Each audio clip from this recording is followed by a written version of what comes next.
ನಟ ದರ್ಶನ್ ಕುರಿತ ಸ್ಫೋಟಕ ಸುದ್ದಿ ನಿಮ್ಮ ಫ್ರೀಡಂ ಟಿವಿಯಲ್ಲಿ. ಈ ಸುದ್ದಿ ಎಲ್ಲೂ ಬಂದಿಲ್ಲ, ಬರಲು ಸಾಧ್ಯನೂ ಕೂಡ ಇಲ್ಲ. ಆ 6 ತಿಂಗಳು ನಟ ದರ್ಶನ್ ಪಟ್ಟ ವನವಾಸ ಅಷ್ಟಿಷ್ಟಲ್ಲ. ಆ ವನವಾಸ ಅನುಭವಿಸಲು ಕಾರಣ ಏನು ಗೊತ್ತಾ?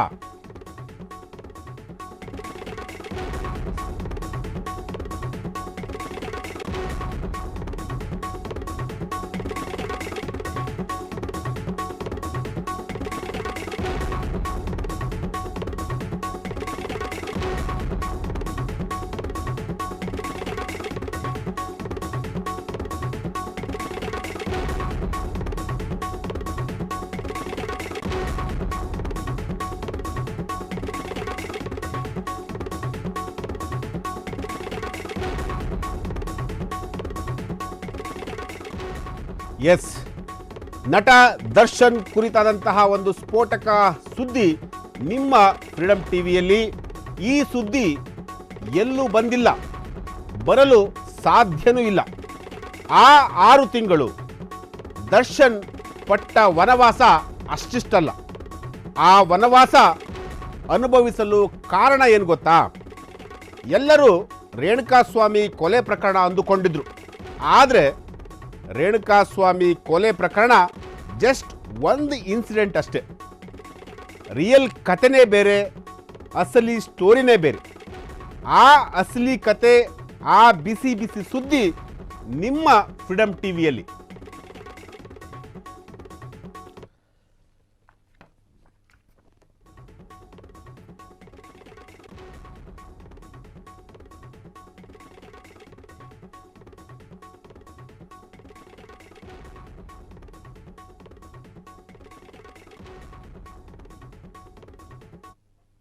ಎಸ್, ನಟ ದರ್ಶನ್ ಕುರಿತಾದಂತಹ ಒಂದು ಸ್ಫೋಟಕ ಸುದ್ದಿಯನ್ನು ನಿಮ್ಮ ಫ್ರೀಡಂ ಟಿವಿಯಲ್ಲಿ ನಾವು ಇವತ್ತು ಬಿತ್ತರ ಮಾಡ್ತೀವಿ.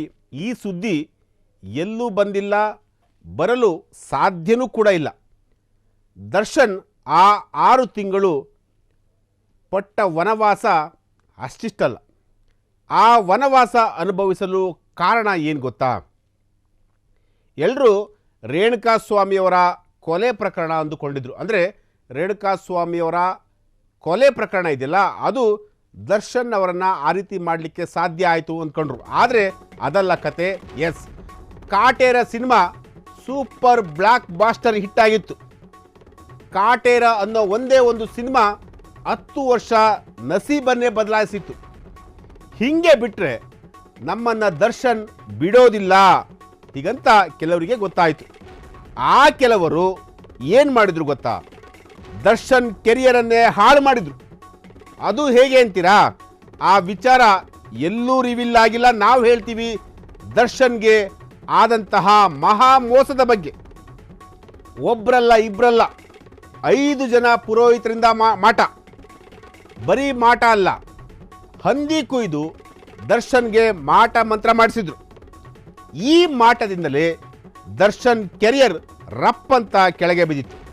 ಇಲ್ಲಿಂದ ದರ್ಶನ್ ಕಂಪ್ಲೀಟ್ ಕುಸಿದು ಹೋಗಿದ್ರು. ಹೆಜ್ಜೆ ಹೆಜ್ಜೆಗೂ ಅವಮಾನ, ಹೆಜ್ಜೆ ಹೆಜ್ಜೆಗೂ ನೋವನ್ನು ಅನುಭವಿಸಿದ್ರು ನಮ್ಮ ದರ್ಶನ್. ಎಸ್, ಎಲ್ಲರೂ ಕೂಡ ರೇಣುಕಾಸ್ವಾಮಿ ಅವರ ಕೊಲೆ ಪ್ರಕರಣದಿಂದ ದರ್ಶನ್ ಕಂಪ್ಲೀಟ್ ಕುಗ್ಗಿ ಹೋಗಿದ್ದಾರೆ ಅಂದ್ಕೊಂಡಿದ್ರು. ಆದರೆ ಆ ಇನ್ಸಿಡೆಂಟು, ಆ ಥರದ ಇನ್ಸಿಡೆಂಟ್ಗಳು ಆಗಲಿಕ್ಕೆ ಕಾರಣ ಅವರ ಮೇಲೆ ನಡೆದಂತಹ ಮಾಟ ಮಂತ್ರ. ಅದು ಒಬ್ಬರಲ್ಲ, ಇಬ್ಬರಲ್ಲ, 5 ಜನ ಪುರೋಹಿತರು ದರ್ಶನ್ ಅವರ ಮೇಲೆ ಮಾಟ ಮಂತ್ರ ಮಾಡಿರೋಂಥದ್ದು. ಬರೀ ಮಾಟ ಮಂತ್ರ ಅಲ್ಲ, ಹಂದಿ ಕುಯ್ದು ದರ್ಶನ್ಗೆ ಮಾಟ ಮಾಡಿಸಿದ್ರು. ಈ ಮಾಟ ಮಾಡಿಸಿದ್ರಿಂದಲೇ ದರ್ಶನ್ ಕೆರಿಯರ್ ಕಂಪ್ಲೀಟಾಗಿ ಕುಸಿದು ಬಿದ್ದೋಗಿತ್ತು. ಹೆಜ್ಜೆ ಹೆಜ್ಜೆಗೂ ಅವಮಾನ ಅನುಭವಿಸಿದ್ರು, ಹೆಜ್ಜೆ ಹೆಜ್ಜೆಗೂ ನೋವನ್ನು ಅನುಭವಿಸಿದ್ರು. ಎಸ್, ಇದು ದರ್ಶನ್ ಕುರಿತಾದಂತಹ ಒಂದು ಸ್ಫೋಟಕ ಸುದ್ದಿ. ಇನ್ನಷ್ಟು ವಿಚಾರಗಳು ಕೂಡ ಮುಂದೆ ಹೇಳ್ತೀವಿ. ಎಸ್, ಮಾಟ ಮಂತ್ರ ಮಾಡಿಸಿದ್ದು ಯಾರು ಅನ್ನೋದನ್ನು ಮುಂದೊಂದು ದಿನ ನಿಮ್ಮ ಫ್ರೀಡಂ ಟಿವಿ ಬಯಲು ಮಾಡುತ್ತೆ. ಆದರೆ ಮಾಟ ಮಾಡಿಸಿರೋದು ಸತ್ಯ ಸತ್ಯ ಸತ್ಯ ಸತ್ಯ. ಇದು ದರ್ಶನ್ ಹಾಗೂ ಅವರ ಕುಟುಂಬಕ್ಕೂ ಕೂಡ ಅರಿವಾಗಿದೆ. ಅದಕ್ಕೆ ದರ್ಶನ್ ಹಾಗೂ ಅವರ ಕುಟುಂಬ ಪಾಂಡವಪುರಕ್ಕೆ ಹೋಗಿದ್ರು. ಪಾಂಡವಪುರದ ಹುಕ್ಕಡದ ಹಾರತಿ ದೇವಸ್ಥಾನಕ್ಕೆ ಹೋಗಿ ತಡೆ ಹೊಡಿಸಿದ್ದಾರೆ. ತಡೆ ಹೊಡಿಸಿದ ಮೇಲೇ ಅವರಿಗೆ ಸ್ವಲ್ಪ ನೆಮ್ಮದಿ ಸಿಕ್ಕಿರೋದು. ಸುಪ್ರೀಂ ಕೋರ್ಟ್ನಲ್ಲಿ ಕೊಂಚ ನಿರಾಳ ಸಿಕ್ಕಿದೆ. ದುಶ್ಮನಿಗಳು ಕಂಪ್ಲೀಟ್ ಸೈಡ್ಗೆ ಹೋಗ್ತಾ ಇದ್ದಾರೆ. ಎಸ್, ಇದು ದರ್ಶನ್ ಕುರಿತಾದಂತಹ ಒಂದು ಇನ್ಸೈಡ್ ಸ್ಟೋರಿ. ದರ್ಶನ್ಗೆ ಮಾಟ ಮಾಡಿಸಿರುವುದು ಸತ್ಯ ಸತ್ಯ ಸತ್ಯ. ಅದು ಒಬ್ಬರಲ್ಲ ಇಬ್ಬರಲ್ಲ, ಬರೋಬ್ಬರಿ 5 ಜನ ಪುರೋಹಿತರು ದರ್ಶನ್ಗೆ ಮಾಟವನ್ನು ಮಾಡಿಸಿರೋದು. ಈ ಒಂದು ಸುದ್ದಿಯನ್ನು, ಅಂದರೆ ಮಾಟ ಮಂತ್ರ ಮಾಡಿಸಿದ್ದು ಯಾರು ಅನ್ನೋದನ್ನು ಮುಂದೊಂದು ದಿನ ಖಂಡಿತವಾಗ್ಲೂ ಬಯಲಾಗುತ್ತೆ. ಆ ವಿಚಾರವನ್ನು ನಿಮ್ಮ ಫ್ರೀಡಮ್ ಟಿವಿ ಖಂಡಿತವಾಗ್ಲೂ ಹೇಳುತ್ತೆ. ಅದಕ್ಕೆ ಸ್ವಲ್ಪ ದಿನಗಳ ಕಾಲ ವೆಯ್ಟ್ ಮಾಡಿ. ಆದರೆ ದರ್ಶನ್ಗೆ ಮಾಟ ಮಾಡಿಸಿದಂತೂ ಸತ್ಯ ಸತ್ಯ ಸತ್ಯ.